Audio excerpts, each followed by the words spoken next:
In this short video, our topic is firm supply. Specifically, this is relevant for our perfect competition model, where each individual firm has its own supply curve, right? That tells us what quantity, little q, would the firm supply if I told you the price p. So what would q be as a function of p for this individual firm? We use the capital Q to represent the market supply, which would just be the sum of all the individual firm supplies.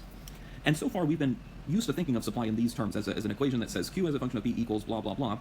Although we've actually already seen the firm supply in another form. Specifically, earlier we said mc, which is a function of q, will equal p at the quantity the firm wants to supply.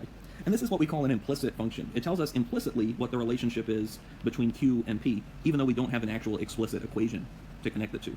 So implicit function.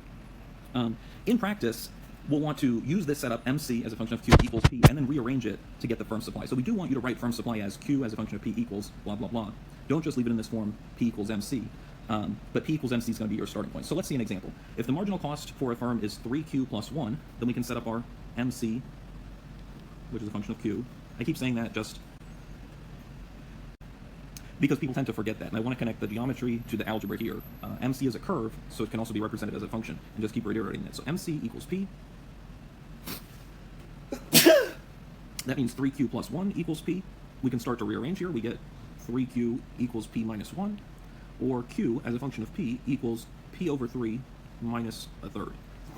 So this is the answer. If we ask what is the firm's supply function, it would be that it is P over 3 minus 1/3. With the caveat that if the firm shut down, then obviously it would not supply anything at all. Q would be 0. So in practice, you'll always have to put, caveat, it would shut down if P is less than, say 2 or whatever it is. But basically, firm supply is fairly straightforward in perfect competition because we've already covered the basics just in another form. We've seen P equal MC and implicitly defines supply, so now we're just explicitly rearranging it for specific examples.